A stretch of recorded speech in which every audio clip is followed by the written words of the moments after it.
नारायण।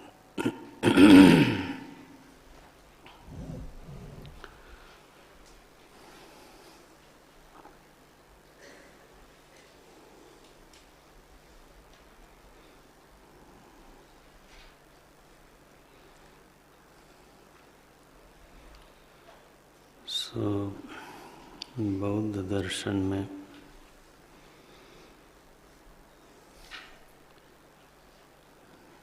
मुख्य उद्देश्य है निर्वाण की प्राप्ति, जिसको दूसरी भाषा में मोक्ष बोलते हैं। बौद्ध धर्म के प्रवर्तक आचार्य के नाम पर गौतम बुद्ध का नाम लिया जाता है। सो भगवान बुद्ध ने इस दर्शन का प्रवर्तन किया और बाद में उन्हीं के कार्यकाल में ही तो एक संघ का निर्माण हुआ और वो संघ इतना शक्तिशाली रहा कि उसने पूरे देश को प्रभावित किया और न केवल भारतवर्ष को बल्कि पहली बार संघ की शक्ति ने दूसरे देशों में भी प्रवेश किया। भारत भूमि में जन्मे हुए धर्मों में यही एक धर्म है जो भारतवर्ष के बाहर भी प्रचारित हुआ और इस तरह से प्रचारित हुआ कि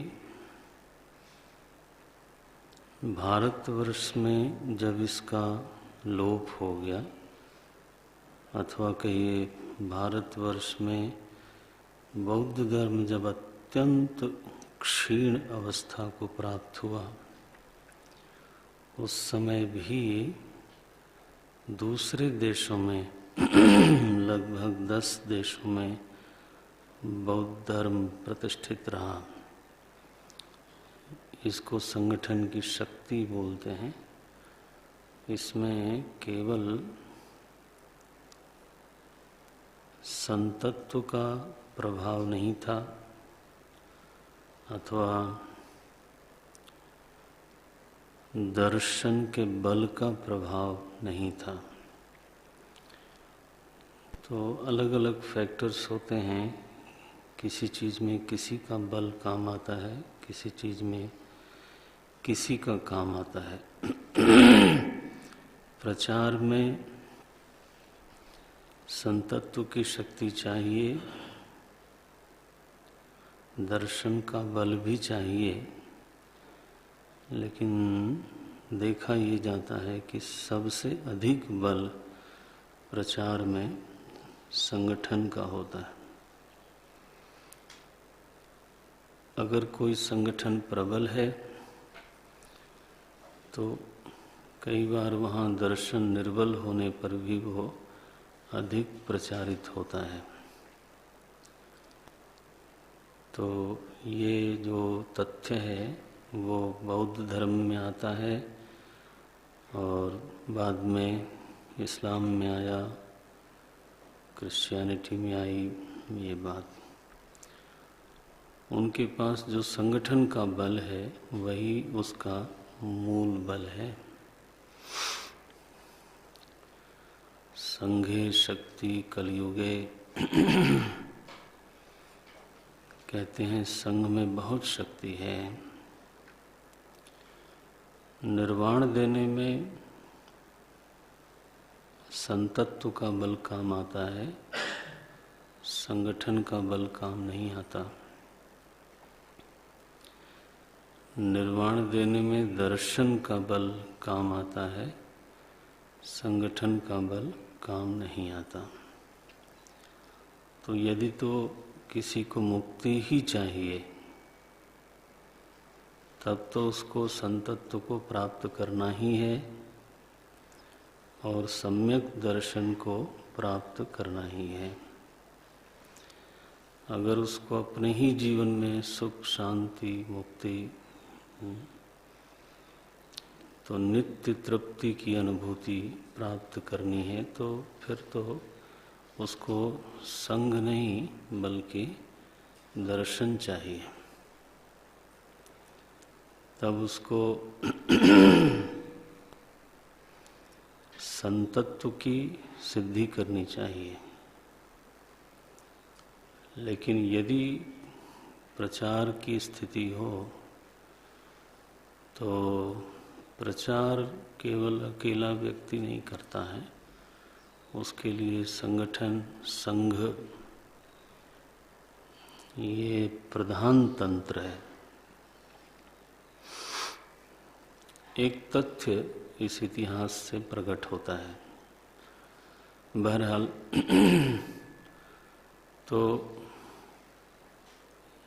भगवान बुद्ध के बाद ये संगठन और प्रबल हुआ, कई तरह की सभाएं हुई और फिर भगवान बुद्ध के वचनों को संग्रहित किया गया 3 पिटक में। 3 ग्रंथ हुए जिसका नाम पड़ा त्रिपिटक। त्रिपिटक क्या क्या है वो पिटक? पहला विनय पिटक, दूसरा सुत्त पिटक और तीसरा अभिधम्म पिटक। तो इन 3 पिटकों को आधार बना करके और फिर दर्शन की प्रवृत्ति हुई। इस दर्शन में आचार मीमांसा पर फिर हम लौट के आएंगे, तो अभी हम तत्व मीमांसा की बात करें। बौद्ध दर्शन में बाद में 4 शाखाएं बन गईं।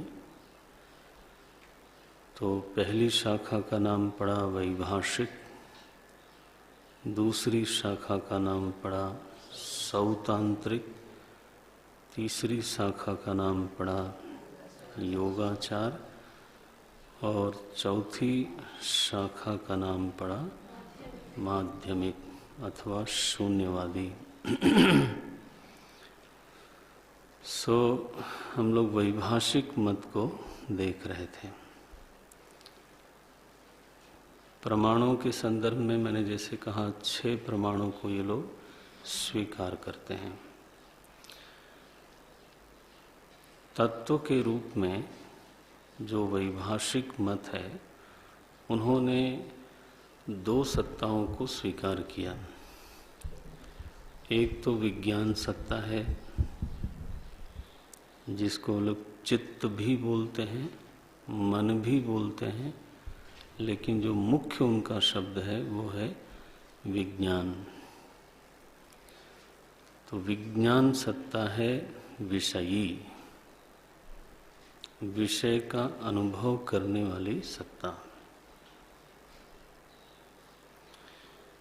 और बाह्य सत्ता है, जिसको आप प्रपंच सत्ता बोलते हैं अथवा विषय सत्ता बोलते हैं, जिसका कि अनुभव किया जाता है।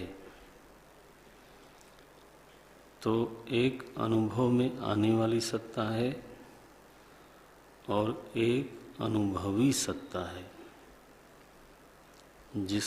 जो कि अनुभव करती है। और दोनों की ही सत्ताएं एक दूसरे से निरपेक्ष हैं, दोनों की ही सत्ताएं स्वतंत्र हैं और इसीलिए 2 सत्ताएं स्वीकार करना ही चाहिए, चित्त सत्ता और चैत्य सत्ता। ये 2 तरह की सत्ता हो गई। जो चैत्य सत्ता है वो प्रत्यक्षादि प्रमाणों से अनुभूत होती है, माने प्रमाण का व्यापार होता है और प्रत्यक्षादि प्रमाणों से इसका अनुभव होता है। तो वैभाषिक मत को इसीलिए फिर हमारे दार्शनिक जगत में उभयार्थवादी भी बोलते हैं। उभयार्थवादी माने दोनों तरफ अर्थ हैं। अर्थ माने होना, हाँ, अर्थ माने सत्तावान, अस्तित्ववान। जैसे तो यहाँ पर उभय अर्थ है, दोनों जगह पर ही अर्थ है, बाहर भी, दृश्य जगत में भी और विज्ञान जगत, विज्ञान की भी सत्ता है। अब देखो चार्वाक से मिलाओ तो अध्ययन में सुविधा होगी। चार्वाक दर्शन ने बाह्य सत्ता को स्वीकार किया और विज्ञान सत्ता को स्वीकार नहीं किया। ये विज्ञान सत्ता क्या है? चैतन्य का ही परिणाम है, हाँ, भूत का ही परिणाम है। ये देखो, तो उन्होंने विज्ञान सत्ता को, विषयी सत्ता को, चित्त सत्ता को स्वीकार नहीं किया। वो पृथक नहीं है, निरपेक्ष नहीं है, बल्कि भूतों का ही एक परिणाम है।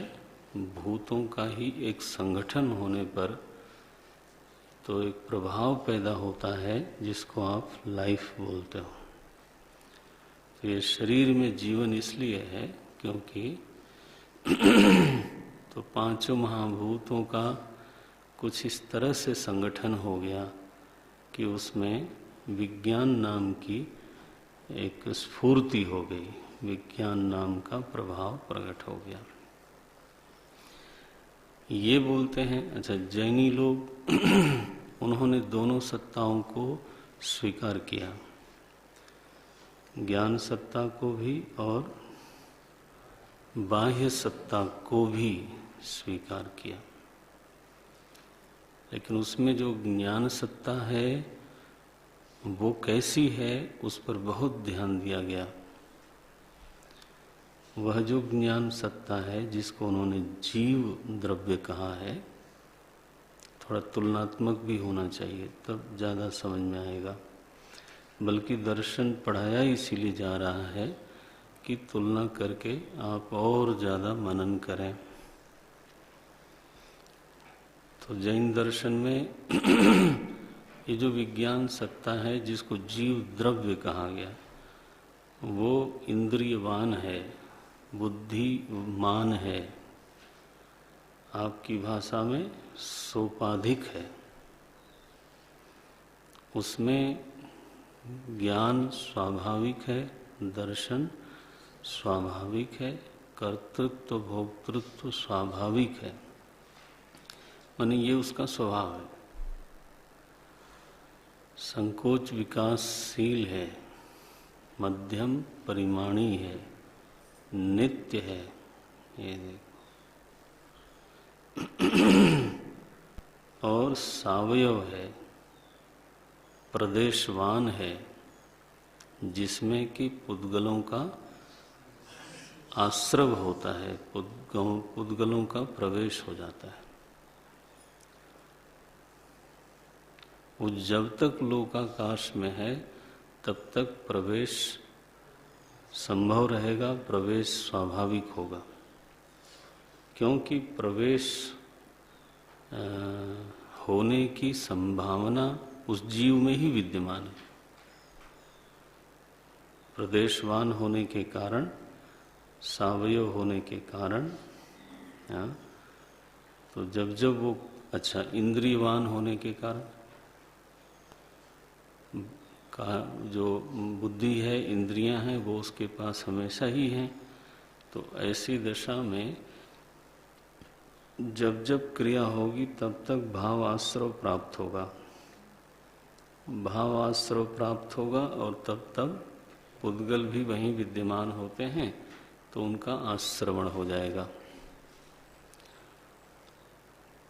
और उस आश्रवण को सिद्ध करने के लिए धर्म है, अधर्म है और काल है, ये तीनों चीजें हैं, वो व्याप्त हैं आकाश में, ऐसा जैन दर्शन ने कहा।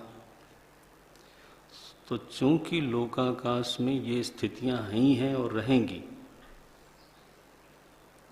तो इसलिए जब तक जीव लोकाकाश में है तब तक आश्रवण की संभावना निरंतर है।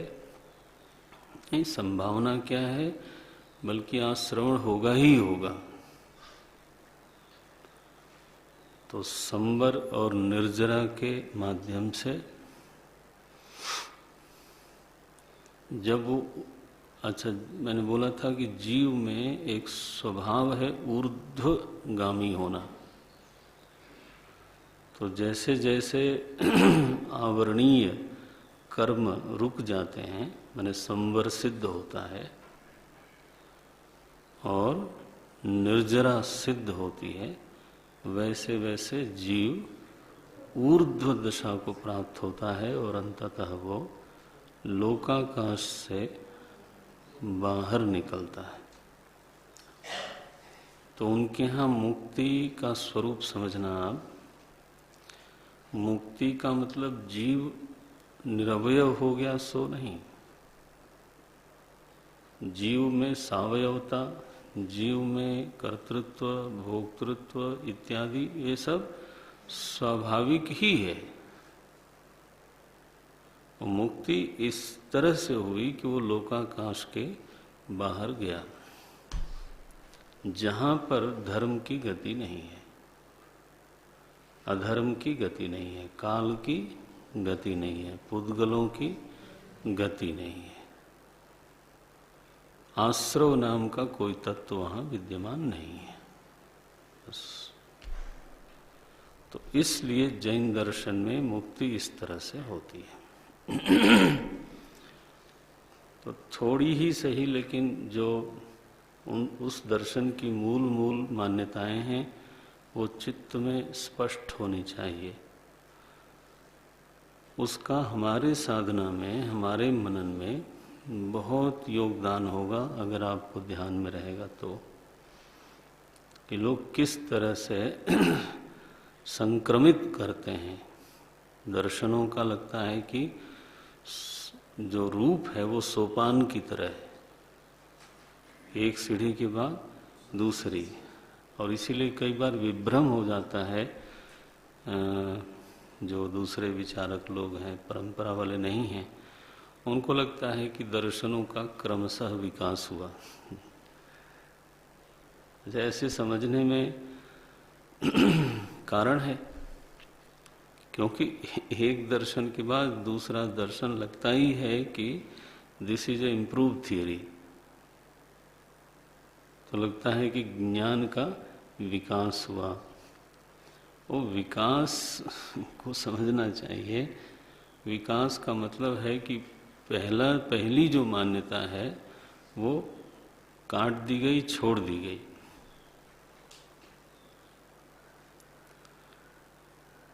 तो ऐसा तो यहाँ है नहीं।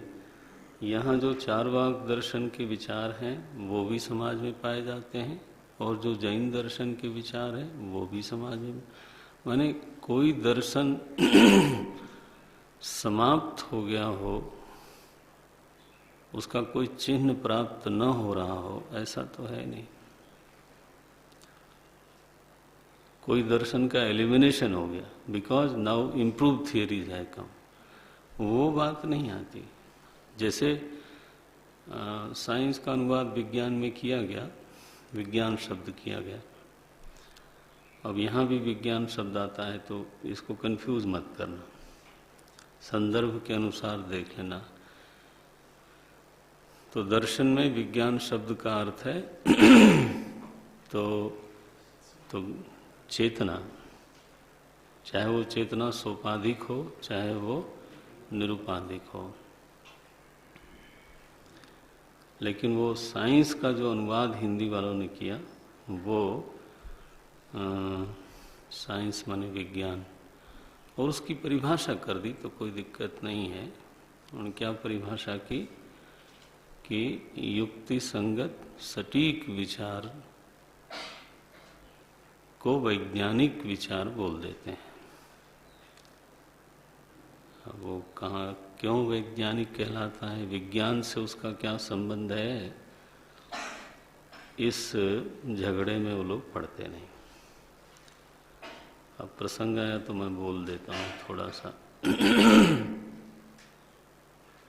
स्वामी जी, हमारे स्वामी शरणानंद जी महाराज तो इससे बिल्कुल सहमत नहीं होते थे। किसी विज्ञान वाले को अटपटा भी लग सकता है जब वो ऐसे बोलते थे। वो कहते थे विज्ञान में तो ज्ञान की गंध भी नहीं है।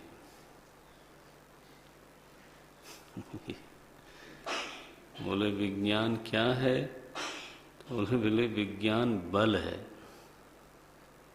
विज्ञान ज्ञान नहीं है बल्कि बल है, ऐसा बोलते थे। वो बहुत बड़े संत थे, बड़े विचारक थे।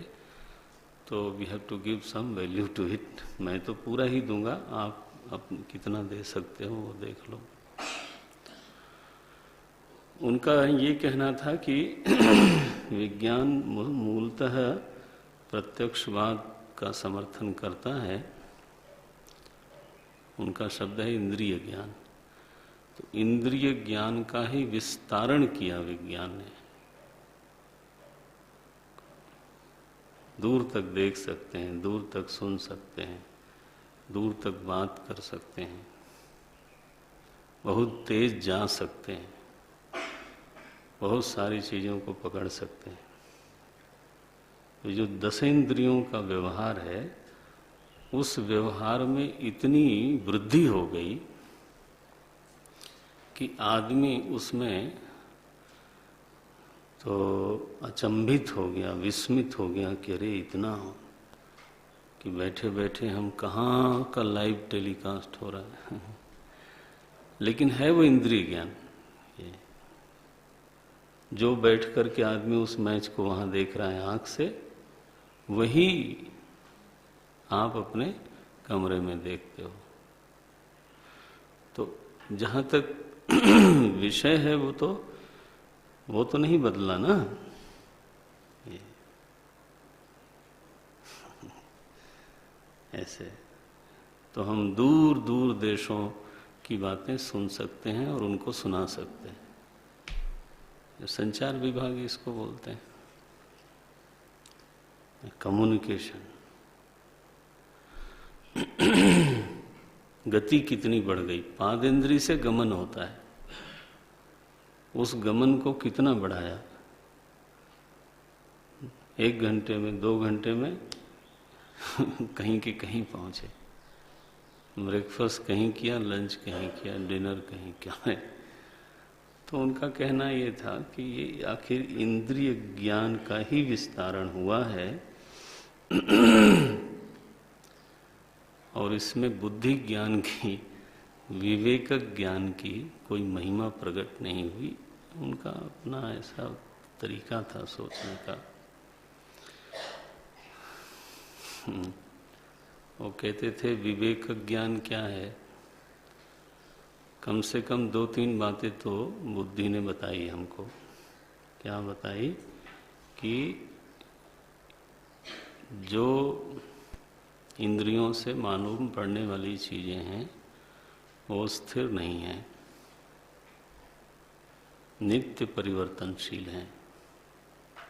इतना तो बुद्धि ने जरूर बताया, इंद्रिय ने नहीं बताया। ध्यान रखना, ये बुद्धि ने बताया। तो इसलिए संयोग वियोग होना ये स्वाभाविक है और इसलिए उसका उपयोग तो हो सकता है, लेकिन आप चाहो भी तो उसको आप लक्ष्य नहीं बना सकते। हो गया कि नहीं? स्वामी जी का बहुत सुंदर विवेक था। कभी उनकी कभी किताब मिले तो पढ़िए, अन्यथा कम से कम सुनिए तो देखिए वो कैसे महात्मा थे। तो बोले अब जो चीज़ बदली रही है उसको आपने लक्ष्य बना लिया और पता चला कि वो आई तो सही है आपके पास और फिर चली गई, क्योंकि उसका तो स्वभाव है बदलना। ये सो परिवर्तनशील व्यक्ति वस्तु का उपयोग हो सकता है लेकिन वह लक्ष्य नहीं हो सकती, इतना विवेक ज्ञान ने बताया। तो बोले इस विवेक ज्ञान का प्रभाव क्या है आपके जीवन में? विवेक होने पर भी अगर उस ज्ञान का प्रभाव नहीं है तो विवेक ज्ञान नहीं के बराबर हो गया। तो प्रभाव किसका है? बोले इंद्रिय ज्ञान का।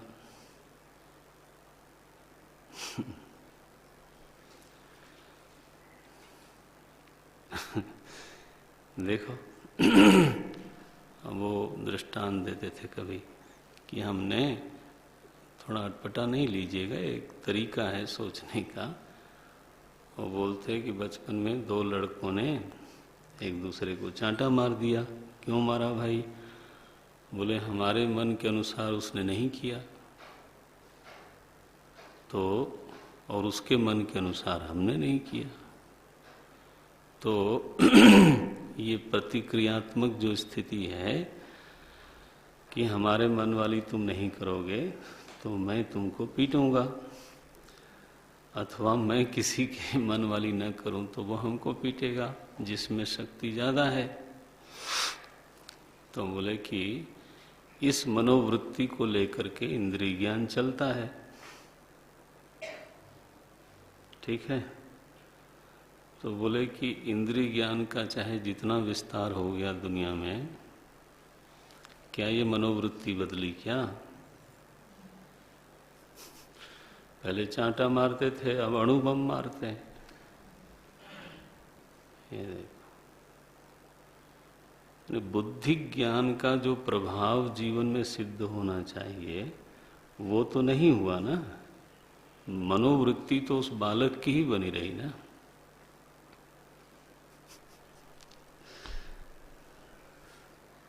बोले मानवता अगर इसी को बोलते हैं तो ये तो मानव की शैशव अवस्था हुई। बच्चों जैसा एक देश दूसरे देश से झगड़ा करता है और एक दूसरे को चांटा मारता है और रोता है और गाली देता है, ऐसे बोले। क्या इसमें कोई सच्चाई नहीं आपको लगती? ये तो सच्चाई है। तो बोले जो बल था उसको आपने विज्ञान कह करके अनुवाद कर दिया। मैं लौट आता हूँ, इसका विस्तार हो सकता है लेकिन मैं इस विषय को अभी नहीं छेड़ता। ये लोग जिस चीज का चिंतन शुरू करते हैं उसी का इतना विस्तार हो जाता है कि क्या बताया जाए। तो बोले विज्ञान तो वास्तव में उसने बल बढ़ाया है और बल का संबंध कर्म से होता है, इसलिए कर्म शक्ति भी बढ़ी है, वो ठीक है। तो ये सहमति है कि उपयोग होना चाहिए इसका।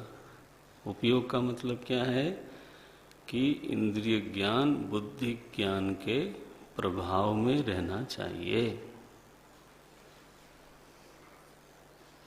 बुद्धि ज्ञान क्या है? तो एक ज्ञान और बोल देता हूं।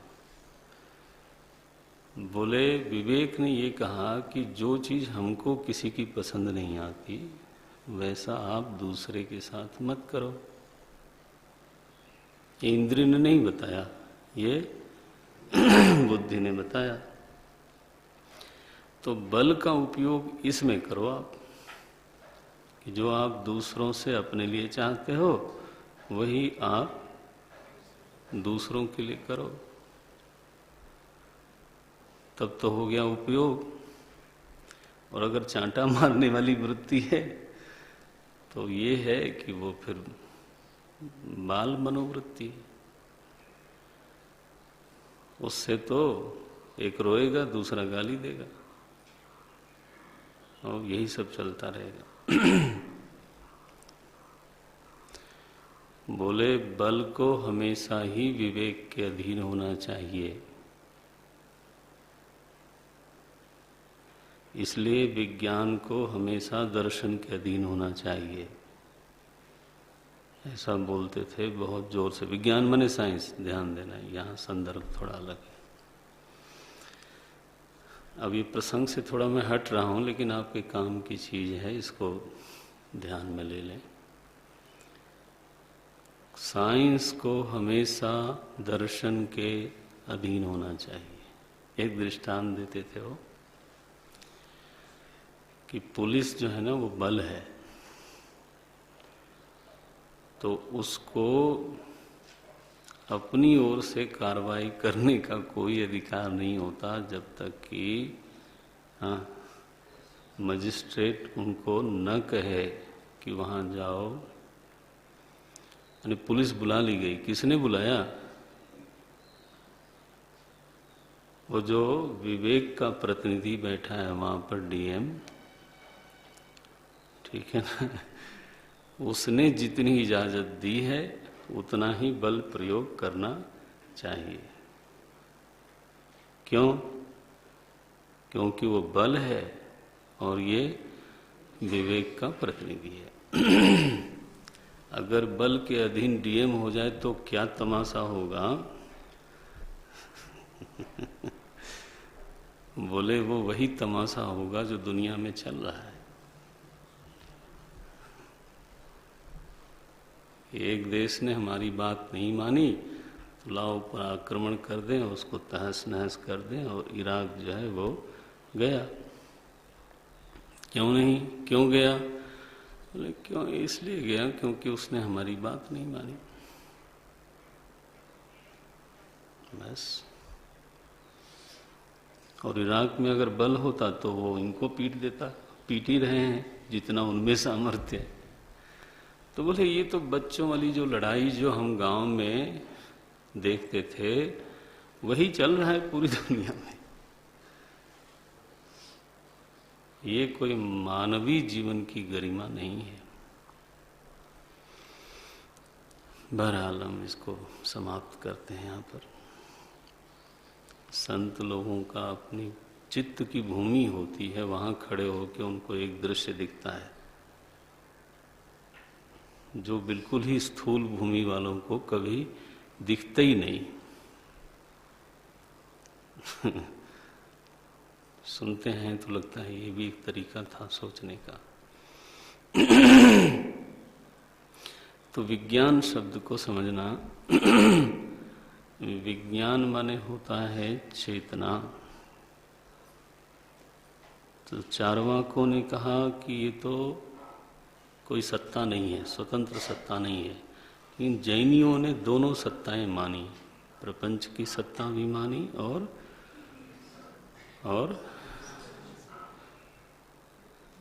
विज्ञान की सत्ता भी मानी। ये अब बौद्ध लोग जब आते हैं तो तुलना करना, उसमें जो वैभाषिक मत है उन्होंने भी दोनों सत्ताओं को स्वीकार किया और दोनों सत्ताएं एक दूसरे से निरपेक्ष हैं, इसको भी स्वीकार किया। सो उनके यहाँ भी सत्ता दो हैं।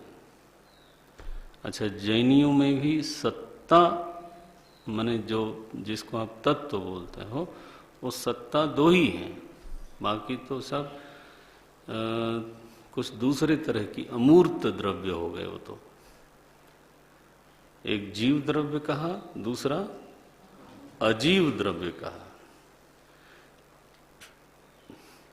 अजीव द्रव्य में पुद्गल आते हैं, धर्म आता है, अधर्म आता है, आकाश आता है और काल आता है। लेकिन द्रव्य तो केवल एक अजीव हुआ।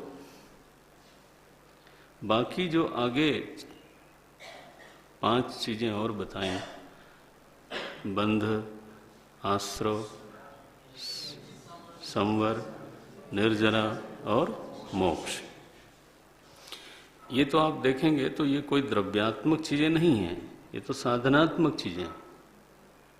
सो पक्का हो गया होगा अब जैन दर्शन मेरे ख्याल से। वो शुरू में हम ना जब बोलते हैं नया विषय होता है तो लगता है कि ये तो काफ़ी कठिन सा दिखता है। हम लोग ना किसान रहे तो कभी हम अपने लखन दादा जो हमारे हलवाए थे उनसे हल लेके जोतते थे, तो वो सिखाते थे। उसको हमारे यहाँ बोलते हैं हराई। जो हल चलता है तो उसको बोलते हैं हराई।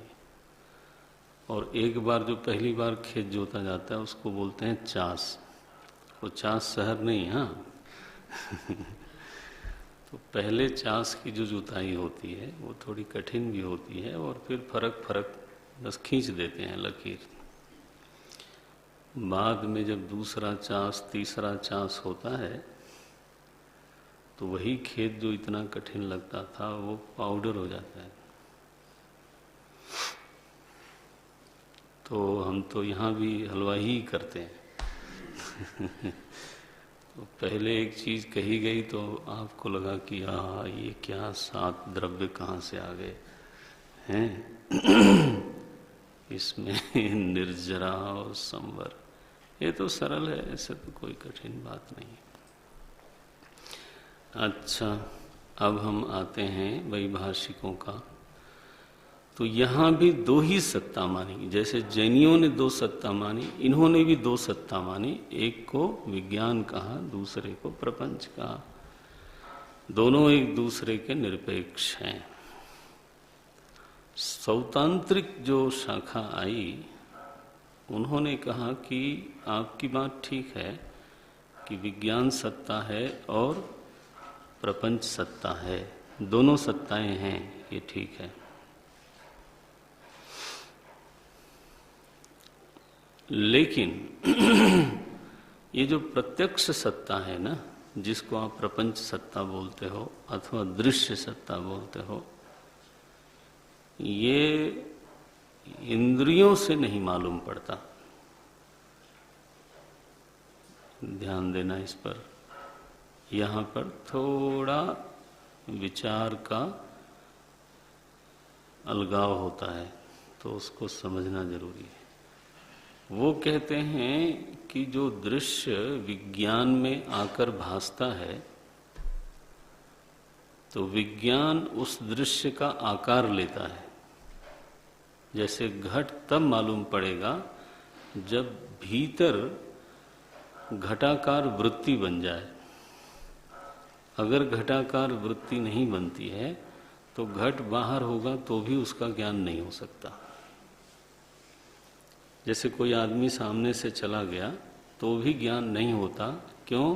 क्योंकि उसकी वृत्ति भीतर नहीं बनी। तो विज्ञान जब तक दृश्य का आकार न ले ले तब तक दृश्य का ज्ञान नहीं हो सकता। इतना ही नहीं, हम जानते हैं आकार लिए हुए विज्ञान को ही, न कि बाहर वाले घट का। बाहर वाले घट को हम कभी नहीं जानते, ये बोल दिया उन्होंने। बाहर वाला घट है, उसको हम निषेध नहीं कर रहे हैं, लेकिन बाहर वाले घट को हम कभी नहीं जानते।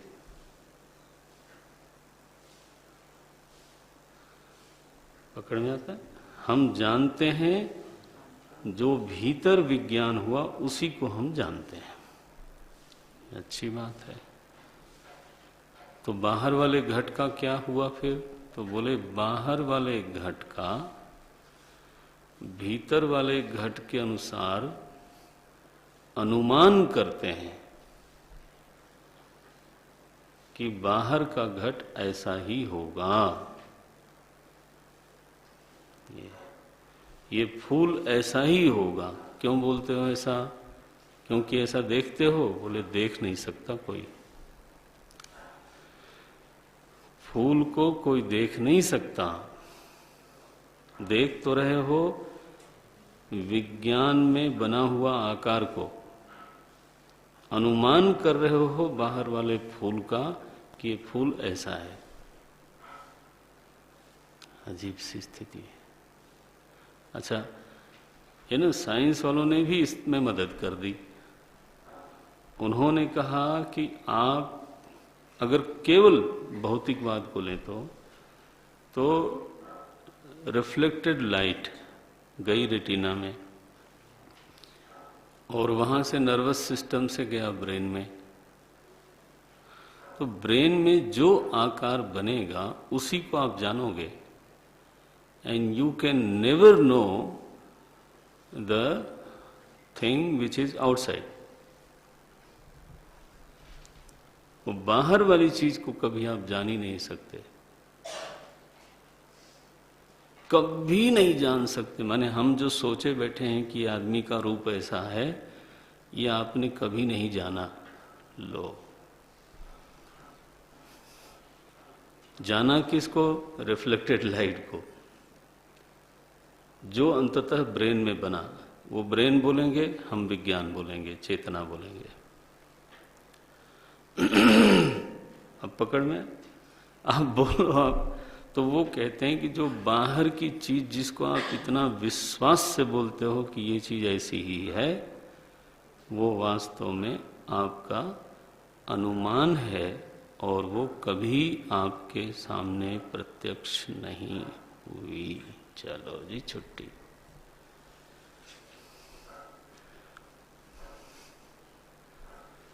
तो किसी भी दृश्य का, ये सौतांत्रिक का मत देखना, किसी भी दृश्य का आज तक किसी को भी प्रत्यक्ष ज्ञान नहीं हुआ है।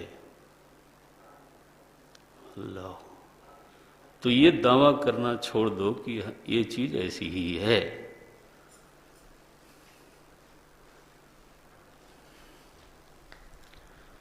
सो बोले इंद्री का फिर उपयोग क्या हुआ? बोले वो आकार बनाने में निमित्त बनती है। क्यों? क्योंकि चित्त स्वयं निराकार है। ध्यान देना, सौतांत्रिक के मत में चित्त स्वयं निराकार है, अमूर्त है, और इसलिए उसमें अपना कोई आकार नहीं है। तो भीतर अगर फूल का ज्ञान हो रहा है तो विज्ञान ने फूल का आकार लिया, तो वो चित्त में अपने आप तो खड़ा नहीं होगा। चित्त तो स्वयं निराकार है।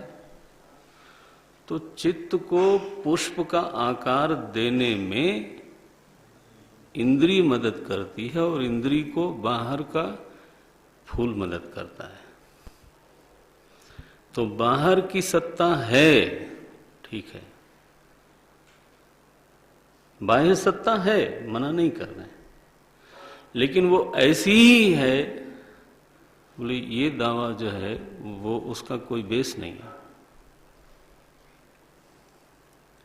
क्योंकि बाहर की सत्ता का हर व्यक्ति हमेशा अनुमान करता है, कभी भी उसका साक्षात्कार किसी भी चीज का हो नहीं सकता। लो जी, तो हमारी तो उन्होंने कारपेट खींच ली नीचे से कि हम जो इतना ठोस लेके चलते हैं ना, ये चीज ऐसी ही है, ये चीज ऐसी ही है, वो बोले कि ये बात बोलना बंद करो। आपको ऐसी लगती है, that is okay, this should be the correct statement. बोले दूसरे को भी लगती है, तो ध्यान रखना, यहां जो सौतांत्रिक है, विज्ञान का कंपैरिजन कर रहा हूं मैं, विज्ञान माने साइंस का, वो ये कहता है कि 10 लोगों को एक जैसा ही लगे तो क्या वो सच हो जाएगा क्या? It is not confirmation, it is verification. Science has no technology to confirm anything, it can only verify. आप फर्क समझते हो? वेरिफिकेशन का मतलब है कि जो आपने देखा था मैं भी वैसा ही देखता हूं, तो आई वेरीफाई योर इंफॉर्मेशन और knowledge. But how to confirm it?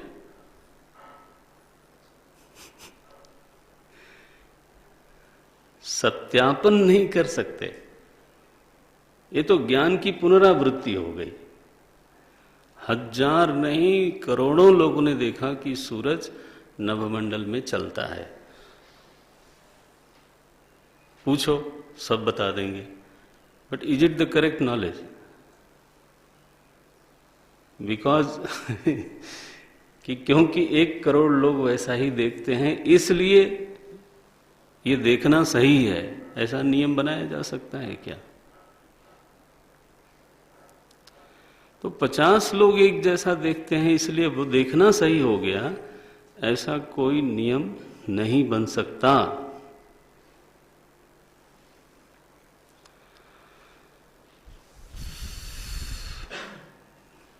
विचित्र स्थिति हो गई कि नहीं?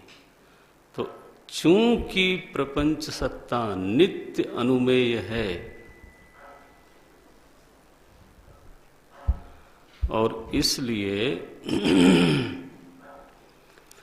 आप जैसा समझते हो कि दोनों एक दूसरे के निरपेक्ष हैं, ये बात कुछ समझ में नहीं आती।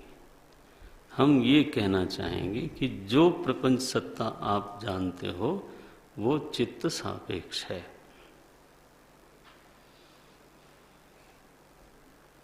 वो चित्त सापेक्ष है, निरपेक्ष नहीं हो सकती। और बाहर की सत्ता कैसी है? Nobody can no. एग्जैक्टली वो रूप कैसा है ये बोल नहीं सकते।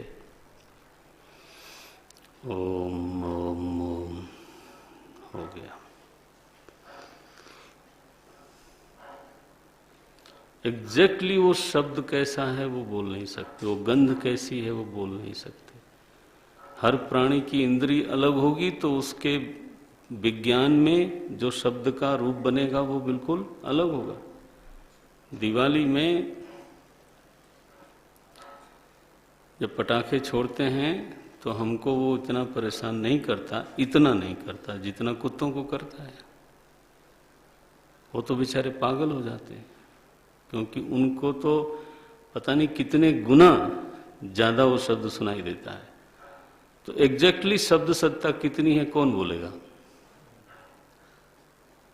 जितनी आपकी इंद्री ने आपको बताया, आप कहोगे ये इतनी है। ठीक है कि नहीं है?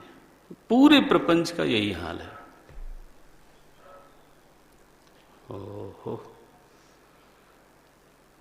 तो इससे एक चीज तय हुई कि प्रपंच जैसा है वैसा ही है। ये बात जैसा मालूम पड़ता है वैसा ही है, ये बात आप मत बोलो। फिर कैसा है बोले, ये आप बोल नहीं सकते। दो बात तो होगी ना। जैसा है, जैसा मालूम पड़ता है वैसा ही है, ये नहीं कहा जा सकता। कैसा है ये बताया नहीं जा सकता। फिर केवल इतना कहा जा सकता है कि हमको ऐसा मालूम पड़ता है, बस। This is the safe statement कि प्रपंच हमको ऐसा मालूम पड़ता है। दैट यू से दिस।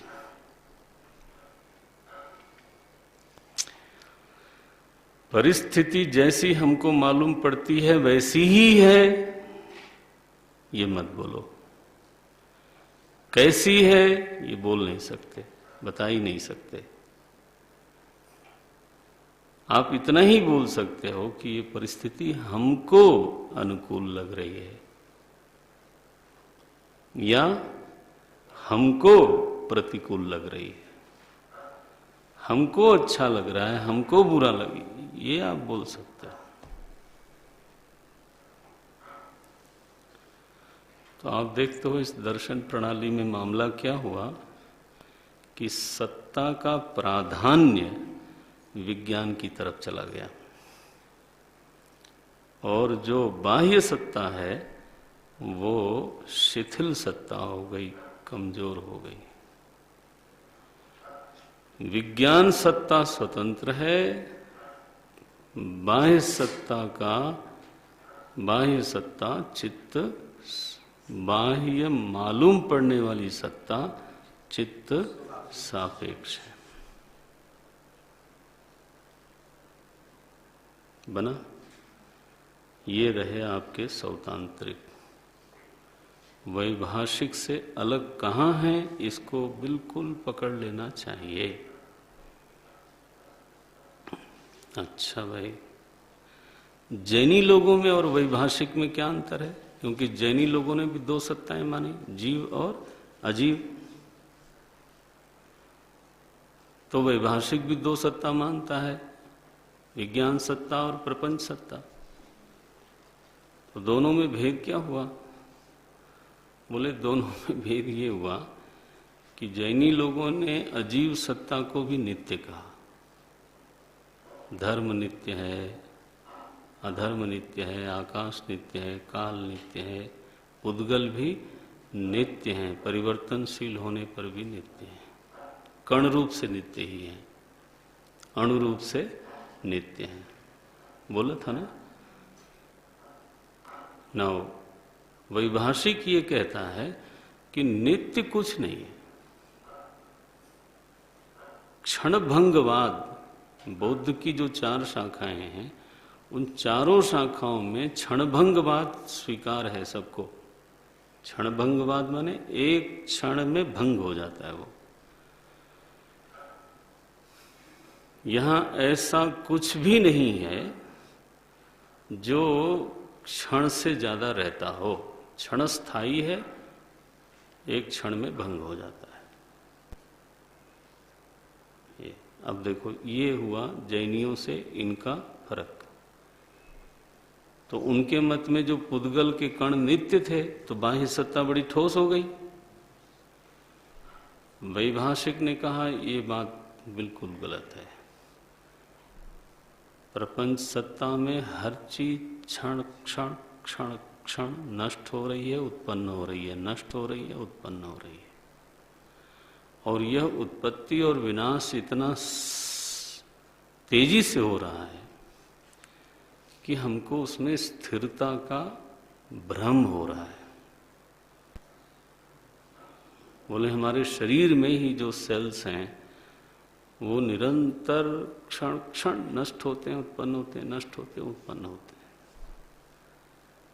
हमको लगता है ये शरीर स्थिर है, लेकिन अगर जांच की जाए तो पता चला कि इस शरीर में हैं जी कोई स्थिर नाम की कोई भी चीज नहीं है। Continuously it is flowing.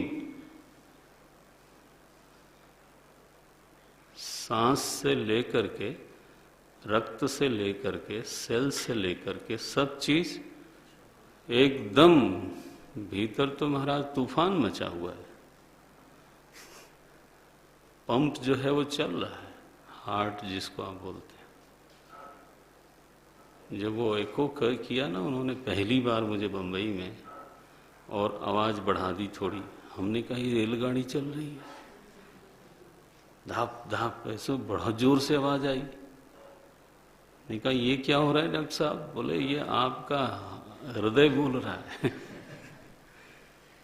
इतना तेज आवाज आती है, तेज बढ़ा दें तो फिर। मैंने कहा इंजन भीतर इतना चल रहा है। भगवान ने कितना बढ़िया साइलेंसर लगा रखा है, किसी को पता ही नहीं चलता। हड़हड़ हड़हड़ जैसी बात होती। अगर आवाज निकाल ली जाए तो फिर आप समझो एक दूसरे के पास बैठना मुश्किल है।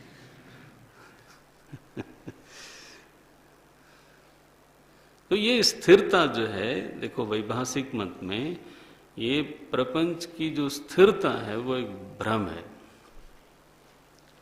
बाह्य सत्ता है लेकिन क्षण भंगुर है, सतत परिवर्तनशील है, और कोई भी चीज उसमें नित्य नाम मत बोलो। तो जैनियों से यहां वो अलग हो गए। तो जैनी से अलग हो गए वैभाषिक, वैभाषिक से अलग हो गए सौतांत्रिक। नारायण। बौद्ध दर्शन हमें बहुत प्रिय है। वैसे भगवान भाष्यकार को बहुत प्रिय है, उन्होंने प्रशंसा की बौद्ध दर्शन की चेतनोन्मुखी होने के नाते। बौद्ध दर्शन की गति किधर दिखाई दी आपको? बहिर्मुखी की बजाय चेतनोन्मुखी, विज्ञानोन्मुखी दर्शन है। अब हम योगाचार को छूते हैं। कभी मन होता है कि एक एक दर्शन पर भी अच्छी तरह से मीमांसा हो जाए, लेकिन वो तो हम एक दो कक्षा में पूरा करना पड़ता है। आपको इंटरेस्ट जग जाए तो आप अपना पढ़ो। हे प्रभु नारायण। योगाचार लोगों का क्या है? ओम नारायण। तो योगाचार वो ये कहते हैं कि अगर तो बाह्य सत्ता नित्य अनुमेय है, अब देखना जरा सावधानी से, अगर बाह्य सत्ता नित्य अनुमेय है, जिसका अनुमान हमेशा ही करना पड़ता है और कभी भी उसका प्रत्यक्ष नहीं किया जा सकता, तो उसके होने का प्रमाण क्या है? भाई किसी चीज के होने के लिए प्रमाण चाहिए ना। हमारे यहाँ नियम है लक्षण प्रमाणाभ्याम वस्तु सिद्धि। वस्तु की सिद्धि तब होती है जब उसमें प्रॉपर्टी हो, लक्षण हो, और उस लक्षण को जानने के लिए आपके पास प्रमाण हो। प्रमाण न हो तो भी सिद्ध नहीं हो सकता, और कोई वस्तु लक्षणहीन हो तो वस्तु ही नहीं कहलाएगी। The element is one which has the property. तो प्रॉपर्टी तो चाहिए, लक्षण तो चाहिए। तो वो पूछते हैं ये योगाचार लोग सौतांत्रिक लोगों से कि हम आपको शाबाशी देते हैं कि आपने वैभाषिकों को तो समझा दिया, अब मुझे आप समझाओ। वो आपने अभी ये कहा कि जो बाह्य सत्ता है उसका सर्वदा अनुमान होता है और उसका कभी प्रत्यक्ष नहीं हो सकता। तो हमें ये जरा समझाइए कि बाहर की सत्ता है, इस बात में प्रमाण क्या हुआ? क्यों मानते हो कि बाहर की सत्ता है? जब तुम ये कहते हो कि जो मालूम पड़ता है वो तभी मालूम पड़ता है जब वो विज्ञान में आ जाता है, तो विज्ञान में भासने वाला आकार ही तुमको मालूम पड़ता है। तो वही सत्ता है। प्रपंच सत्ता भी फिर कहाँ है? विज्ञान में ही है। बाह्य सत्ता को फिर क्यों, जब तुम्हें कभी वो मालूम ही नहीं पड़ सकती। तुमने तो कहा ना कि प्रपंच सत्ता कभी मालूम नहीं पड़ सकती, तो जब तुम कह रहे हो कि प्रपंच सत्ता कभी भी देखी नहीं जा सकती, उसका प्रत्यक्ष नहीं हो सकता, तो फिर उसको मानते क्यों हो? क्यों मानते हो? तो बोले क्या कहना चाहते हैं आप? बोले हम ये कहना चाहते हैं कि केवल विज्ञान सत्ता है और बाह्य सत्ता नाम की कोई चीज है नहीं। अरे बोले क्या बात करते हो? ये दुनिया, इतने रंग रूपों वाली दुनिया, और इसको तुम मना करते हो कि ये है ही नहीं। बोले नहीं है ये। क्यों? क्योंकि कभी मालूम ही नहीं पड़ सकती। लो, तुमने तो कहा कि मालूम नहीं पड़ सकती, तो जो चीज कभी भी प्रत्यक्ष नहीं की जा सकती उसको क्यों मानते हो? प्रमाण क्या है?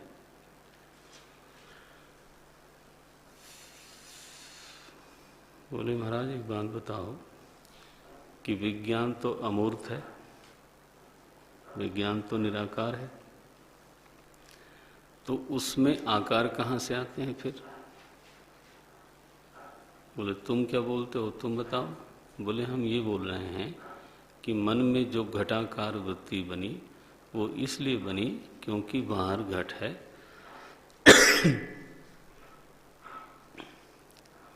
तो बाहर घट है, वो घट का आकार इंद्रिय द्वारा मन में गया और वहां घट का आकार बन गया। अब आप ये कह रहे हो कि बाहर घट है ही नहीं, तो जब बाहर घट ही नहीं है तो मन में घट का आकार बनेगा कैसे? क्योंकि मन तो निराकार है। उन्होंने कहा मुझे तुम बताओ, योगाचार सौतांत्रिक को बोलता है कि स्वप्न में कैसे बनता है। ये देखो इनका दृष्टांत। बोले स्वप्न में घट होता है क्या बाहर? आखिर स्वप्न में भी जो जो मालूम पड़ता है वो विज्ञान से ही मालूम पड़ता है। तो विज्ञान में जो इतने आकार बनते हैं स्वप्न में, तो वो आकार क्या सचमुच में बाहर होते हैं क्या? हाँ, वो गड़बड़ाया। क्या कहना चाहता है वो कि चित्त में आकार बनाने के लिए वस्तु का बाहर होना जरूरी नहीं है, जैसे स्वप्न। ये दृष्टांत हो गया।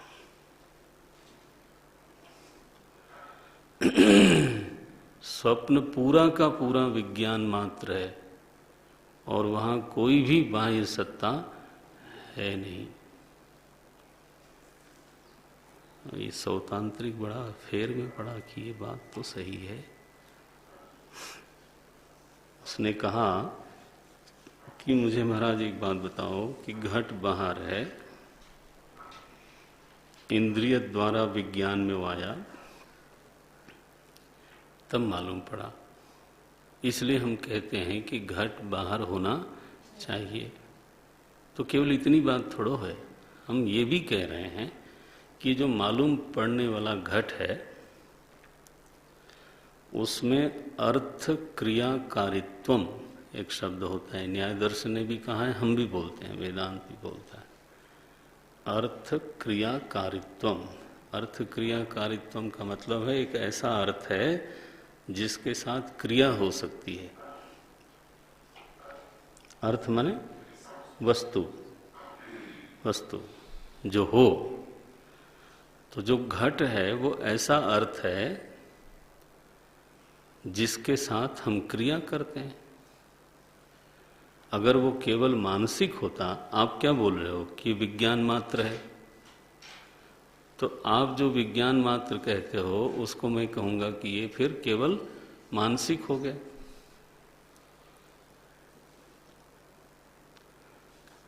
तो अगर केवल मानसिक होता घट, तो उस घट से पानी कैसे भरते? उस घट के साथ हम क्रिया करते हैं, उसको छूते हैं, उसको उठाते हैं, उसको नदी में ले जाके डुबाते हैं, कुएं में डालते हैं, निकालते हैं। तो बाह्य वस्तु है हेतु, क्योंकि उसमें अर्थ क्रिया कारित्व है। न्याय दर्शन ने इस आगे चल के खंडन किया जब क्षणिक विज्ञानवादियों का, तो ये तर्क दिया वहां पर, अर्थ क्रिया कारत्वम यत् वस्तु विज्ञान मात्रम तस्मिन् अर्थ क्रिया कारित्वम नास्ति। वो कहते हैं कि भ्रम से प्रतीत होने वाला जो सर्प है उसको आप छू नहीं सकते, उसमें अर्थ क्रिया कारित्व नहीं है। तो यू कैन से कि जो रज्जू में सर्प दिखा वो केवल साइकोलॉजिकल है। Yes, you can say. लेकिन हम ये कह रहे हैं कि जो असली सर्प है वो साइकोलॉजिकल नहीं है। क्यों? क्योंकि उसके साथ क्रिया हो सकती है। तो there is a difference between the factual and psychological. आया? एक बाह्य सत्ता है और एक केवल विज्ञान में भाषित होने वाली सत्ता है।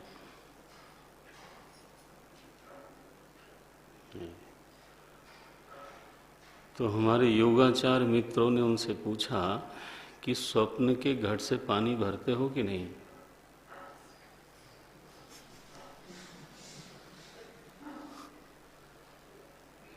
नारायण, उन्होंने कहा कि स्वप्न के घट में अर्थ क्रिया कारित्व होता है कि नहीं होता? बोले, वो तो होता है। तो फिर वहां घट केवल अर्थ क्रियाकारी होने से उस घट को तुम मानोगे कि ये घट है वास्तव में? स्वप्न में तुम अपने मित्र से मिले और उसको गले लगाया तो अर्थ क्रियाकारी तो हो गया। तो क्या सचमुच में तुम्हारा मित्र तुम्हारे स्वप्न में आया था वो वस्तु रूप है क्या कि विज्ञान रूप है? क्या बोलोगे? तो अर्थ क्रियाकारी होने पर भी विज्ञान रूप है। और बाहर प्रतीत होने पर भी विज्ञान रूप है। किसी भी वस्तु का अर्थ क्रियाकारी होना उसके बाहर सच होने का प्रमाण नहीं हो सकता। कट गया। किसी भी वस्तु का बाहर प्रतीत होना उसके होने का प्रमाण नहीं है। अब बताओ सौतांत्रिक किधर जाएगा? या हमारी जो स्थिति है सौतांत्रिक वाली वो कहाँ जाएगी? हमारी ही स्थिति चार्वाक वाली जो विज्ञान को भूत का परिणाम मानती है, हमारी ही स्थिति जैनी की जो दोनों को समसत्ता मानती है और बाह्य सत्ता को स्थिर मानती है, नित्य मानती है। स्थिर की क्या बात करें, नित्य मानती है। फिर हमारी ही स्थिति वैभाषिक की हो गई कि हम कहते हैं नित्य तो कैसे होगी, क्षणभंगुर है। फिर हमारी स्थिति आई सौतांत्रिक की कि ये तो चित्त सापेक्ष ही है सारा दृश्य। अब आए महाराज योगाचार, हमारे भीतर आ जाएं तो बड़ी कृपा है, बहुत बड़ा उत्थान होगा। बोले जब बाह्य सत्ता नित्य अनुमेय है तो उसके होने में कोई प्रमाण नहीं है, इसलिए बाह्य सत्ता प्रातीतिक है, वास्तव में नहीं है। है क्या? बोले विज्ञान सत्ता मात्र। कहाँ चार्वाक वो भूत सत्ता मात्र मान रहा था? आपने देखा पलटी? वो केवल भूत सत्ता माने बैठा था। इधर स्थिति ये हो गई कि बोले केवल विज्ञान सत्ता है, बात मत करो। बाह्य सत्ता का तो कोई प्रमाण है नहीं। नारायण, बात सही है। देखो, भूत जो है वो चेतना का प्रमाण नहीं बन सकता, लेकिन चेतना तो भूत का प्रमाण बन सकता है। चेतना स्वतः सिद्ध है, भूत परतः सिद्ध है। ये मानना बहुत बुद्धिमानी नहीं हो सकता कि चेतना को भूत का परिणाम माना जाए। वो भूत को जाने वो कैसे? वो भूत की सिद्धि कैसे हुई? ये बिल्कुल असंगत है। यानी जो स्वतः सिद्ध है उसको आपने परिणामी बना दिया, जो परतः सिद्ध है उसको मूल द्रव्य मान लिया। ये क्या बात हुई? सो चार्वाक और योगाचार का एकदम ऐसा है, साउथ पोल नॉर्थ पोल, बड़ा आनंदम है, परमानंदम। वेदांत के विद्यार्थी को बड़ा लाभ है। बोले आप लोग बात करो, अच्छा लगता है, हम तो सुन रहे हैं, हमने वेदांत पढ़ा है, थोड़ा थोड़ा दोनों का समझ में आ रहा है। हाँ, जो अनपढ़ा होगा ना, कोरा, वो शायद उसको उतना न जमे, लेकिन वेदांत पढ़ा हुआ हो तो लगता अच्छा है, चलो और आगे चलो। तो सौतांत्रिक से योगाचार में पहुंचे। अब योगाचार का हम विवरण थोड़ा करेंगे अगली कक्षा में, क्योंकि ये लोग फिर सृष्टि को, स्मृति को, क्रिया को, बंधन को कैसा व्याख्या करते हैं वो देखना पड़ेगा। जब विज्ञान मात्र है पुनर्जन्म को आप समझते हो, दर्शन में केवल ये कह के निकल नहीं जाओगे। ये कृष्णमूर्ति यही बोलते हैं, आप पढ़ लो एक बार क्षणिक विज्ञानवाद अच्छी तरह से, इससे ज़्यादा नहीं बोला जाता। लेकिन इतना बोल के निकल नहीं सकता, आप पुनर्जन्म भी बताना पड़ेगा, कर्मवाद भी बताना पड़ेगा।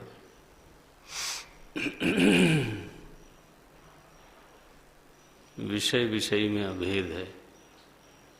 विषय विषय में अभेद तो है ही है, क्योंकि सत्ता किसकी है? केवल विज्ञान की। तो ये है। लेकिन आखिर इस मान्यता पर भी बंधन की व्याख्या करनी है, पुनर्जन्म की व्याख्या करनी है, कर्म सिद्धांत की व्याख्या करनी है, लोक परलोक की व्याख्या करनी है। नारायण। तो थोड़ा हम कुछ अगली कक्षा में चर्चा करेंगे, और बाकी आपकी जिज्ञासा बढ़ जाए, ये चर्चा बढ़ाने के लिए है, इन्फॉर्म करना और थोड़ा बढ़ा देना, कि शायद आप में से कोई कुछ अपने आप पढ़ने लिखने का कुछ उसको प्रेरणा मिल जाए। नहीं तो पता चला कि अपने आप प्रेरणा नहीं मिली तो वो बात बनती नहीं, फिर कैसे होगा। ओम ओम।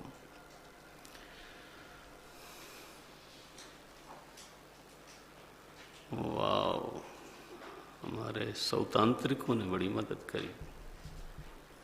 योगाचारी लोग तो आके फसल काट ले गए, असली मदद जो है वो सौतांत्रिकों ने करी। ओम पूर्णमदः पूर्णमिदं पूर्णात् पूर्णमुदच्यते पूर्णस्य पूर्णमादाय पूर्णमेवावशिष्यते। ओम शांति शांति शांति। हरि ओम श्री गुरुभ्यो नमः। हरि